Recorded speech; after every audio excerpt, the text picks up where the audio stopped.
नमस्कार दोस्तों, स्वागत है आप सभी का आपके अपने इस यूट्यूब चैनल विधिटेरिया में। दोस्तों मैं हूं एडवोकेट मंजित त्रिपाठी। दोस्तों आज हम लोग बात करेंगे सेटलमेंट लेटर की। जी हाँ दोस्तों, आज हमारे हाथ में है होम क्रेडिट कंपनी का एक सेटलमेंट लेटर जो कि हमारे एक कस्टमर का है। आज इस सेटलमेंट लेटर के बारे में आपको डिटेल से बताएंगे। आप देख लीजिए ध्यान से, ये कलर नहीं है, हमने इसका प्रिंट आउट निकाला है। सेटलमेंट लेटर में क्या क्या होना चाहिए और आपको क्या क्या सावधानी बरतना चाहिए जब आप लोग अपने लोन का सेटलमेंट करा रहे हैं तब। इसमें हमारे क्लाइंट का नाम हम रिवील नहीं करेंगे। इसमें 2,70,806 रुपये का सेटलमेंट 45,000 रुपये में हो रहा है। तो मान के चलिए कि ये एक बहुत अच्छा ऑफर है, 50% से भी अच्छा है। 50% में ये होता कि 2,70,000 का मान के चलिए कि 1,35,000 रुपये, तो ये केवल 45,000 रुपये में सेटलमेंट हो रहा है। तो ये एक बहुत अच्छा है। उन्होंने हमसे एडवाइस लिया और हमने उनका सेटलमेंट लेटर बना करके दिया और उन्होंने कंपनी को दिया, तो उनको बहुत ही अच्छा, तकरीबन मान के चलिए कि आपका 80% तक कंपनी ने वेव ऑफ कर दिया। लेकिन इस लेटर में क्या क्या चीज़ें होनी चाहिए, आपको क्या क्या ध्यान रखना है, क्योंकि देखिए जब तक आप सेटलमेंट के लिए परेशान रहते हैं और कंपनियां या फिर बैंक आपको ऑफर फॉर सेटलमेंट लेटर देती हैं, तो आप उस चीज़ को समझ नहीं पाते हैं और आप उसमें पेमेंट कर देते हैं। तो वो सेटलमेंट जो है, क्या वो सही सेटलमेंट होता है? क्योंकि कहीं ना कहीं उसको देखते हुए और कहीं ना कहीं आपको प्रॉब्लम ना हो, आप तो पूरी सॉल्यूशन चाहते हैं कि भाई मेरा सेटलमेंट हो जाए और फिर बैंक हमें परेशान ना करे। कभी कभी बहुत बार ऐसा देखा गया है, कभी कभी नहीं बहुत बार ऐसा देखा गया है, मोस्ट ऑफ केसेस में आपके साथ फ्रॉड हो जाता है। मैं नहीं कहता कि सारी कंपनियां फ्रॉड करती हैं या सारे बैंक्स फ्रॉड करते हैं, लेकिन आपकी सुरक्षा आपके हाथ में है। तो ये जो वीडियो हम आपके लिए बना रहे हैं, तो इसीलिए बना रहे हैं कि आप इस वीडियो को देखने के बाद जब भी आपके पास इस प्रकार का लेटर आए, आपके बैंक का लेटर आए, आपके एनबीएफसी कंपनी का लेटर आए, तो आप इस लेटर को पढ़ें ढंग से। लेकिन बहुत सारी चीज़ें हैं कि जो जानकारी आपको नहीं है कि आप उसको पढ़ें और चीज़ें समझ में भी आए। तो बहुत ही ध्यान से, क्योंकि देखिए क्या है कि एक बार आपने पेमेंट कर दिया तो फिर वो सही पेमेंट गया है या गलत पेमेंट गया है, ये कैसे आप जानेंगे? तो लेटर के टर्म एंड कंडीशन को आपको समझना बहुत ज़्यादा ज़रूरी है।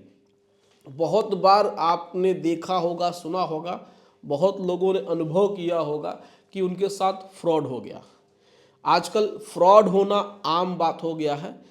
तो इससे बचने के लिए आपको बहुत सावधानियों को बरतनी होगी। बहुत सावधानियों से आपको सेटलमेंट में आगे बढ़ना है, क्योंकि पैसा जो है आपके पास वो तो है नहीं। एक तो आपके पास पैसा नहीं है, दूसरा आपके साथ फ्रॉड हो जाए तो उसमें आपका और भी प्रॉब्लम हो जाता है। कहते हैं ना कि भाई सिर मुड़ाते ओले पड़ना, यानी कि कहने का मतलब ये है कि एक तो समस्या हमारे साथ थी ही और एक बड़ी समस्या हो गई कि जो भी हमने कहीं से उधार लेकर के समस्या का समाधान करने के लिए पैसे दिए, अब पता चला कि वो भी हमारे साथ प्रॉब्लम हो गया, तो वो भी हमारे साथ फ्रॉड हो गया। तो अब देखिए इसमें क्या है कि ये जो लेटर है, नो डाउट ये लेटर कंप्लीट है, लेकिन कुछ बातें इसमें नहीं लिखी गई हैं। तो इसमें देखिए पहले कि इस कंपनी का नाम लिखा हुआ है और इसमें आपका साइन भी है और इसमें सिग्नेचर भी है और इसमें मुहर भी लगा हुआ है, आप देख सकते हैं। इसमें लेफ्ट साइड पे आप देख सकते हैं। इस लेटर को पढ़ने के बाद हमें ये पता चला कि भाई देखिए सेटलमेंट तो आपका 2,45,000 में हो रहा है और इसमें वन शॉट में पेमेंट करने के लिए टाइम भी दिया गया है, फिक्स डेट दिया गया है। लेकिन इसमें ये नहीं लिखा गया है कि आपको एनओसी प्रोवाइड कर दी जाएगी। इस लेटर में कहीं नहीं लिखा है कि आपको जो सेटलमेंट अमाउंट है उसको पेमेंट करने के बाद एनओसी प्रोवाइड कर दी जाएगी। तो एनओसी का क्या महत्व है? अब एनओसी का महत्व इतना बड़ा है कि इस लेटर को वेरीफाई करने के लिए, इस लेटर के ऑथेंटिकेशन के लिए वो एनओसी होना जरूरी है। अब उदाहरण के रूप में हमने तो इसमें सेटलमेंट का पैसा दे दिया, अब कंपनी ने पैसा ले लिया, अब लेकिन कंपनी ने लिखित तौर पे कहीं नहीं कहा है कि हम आपको एनओसी देंगे। सेटलमेंट के लिए पैसा है, लेकिन कल की डेट में कोई भी प्रॉब्लम हो जाए, कंपनी की तरफ से फिर से आपको लीगल नोटिस भेजा जाए रेस्ट अमाउंट के लिए, तो ऐसे कंडीशन में फिर आप इस लेटर को दिखाते रह जाएंगे तो इस लेटर का कोई महत्व नहीं होगा, क्योंकि इसमें एनओसी की बात नहीं है और आपको एनओसी रिसीव भी नहीं हुई है।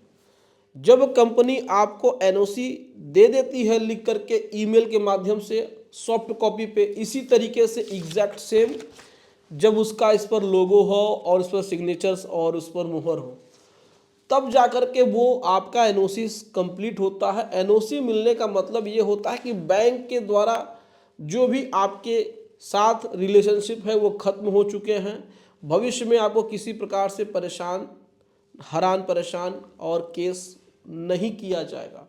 तो इसीलिए एनओसी लेना जरूरी है। तो जब भी आप लोग सेटलमेंट के लिए जाएं या सेटलमेंट का लेटर आए तो आप इस लेटर को इसी तरीके से वेरीफाई करिए। अगर उसमें कहीं भी नहीं लिखा है तो आप डिमांड करिए।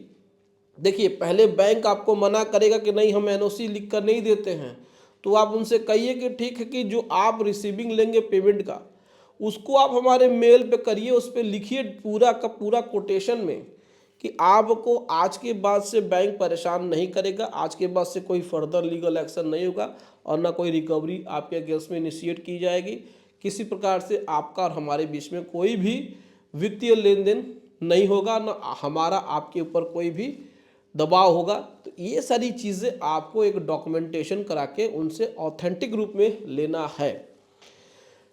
नहीं तो फिर ये समझिए कि ये कच्चा वाला सेटलमेंट है, पक्का वाला सेटलमेंट नहीं है। सेटलमेंट का मतलब यही हुआ, एनओसी का मतलब यही हुआ कि बिना एनओसी के सेटलमेंट लेटर कंप्लीट नहीं है। या तो इसको फिर से वो लिख करके भेज के आपको दे। देखिए, हम तो आपको पूरी की पूरी लायबिलिटी से बचाने के लिए ही ये वीडियो बना रहे हैं। लीगल तरीके से ये सही भी है, अपने लिए एनओसी की मांग करना कोई गलत काम नहीं है, ये लीगल तरीका है और इस लीगल तरीके से आप बैंक से एनओसी की डिमांड कर सकते हैं। ये आपके ग्राहक अधिकारों के तहत आता है, आपके कस्टमर राइट के तहत ये आता है। आपको मांगना पड़ेगा, नहीं मांगेंगे तो कहीं ना कहीं भविष्य में एक तलवार लटकी रहेगी। ये अधूरा सेटलमेंट लेटर आपके लिए किसी काम का नहीं होगा। तो जो पैसा आपने दिया है वही पैसा बढ़ करके हो सकता है 6 महीने बाद, साल भर बाद फिर से नोटिस आने लगे। तो जो मामला 2,70,000 का है वही मामला मान के चलिए 4 लाख का हो जाएगा। तो ये 45,000 देने से भी आपका कोई भी फर्क नहीं पड़ेगा। तो इसीलिए कह रहे हैं कि अपने को अपडेट रखिए, जागरूक रखिए, समझदार बनिए, जल्दबाजी मत करिए।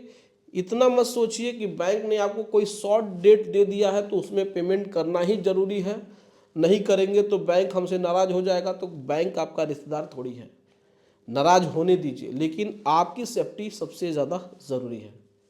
तो उम्मीद करते हैं वीडियो अच्छी लगी होगी। वीडियो अच्छी लगी हो तो वीडियो को लाइक और शेयर जरूर कर दीजिएगा और हमारे चैनल को सब्सक्राइब करके सपोर्ट जरूर प्रदान करेगा। चलिए मिलते हैं नेक्स्ट वीडियो में। Thank you so much.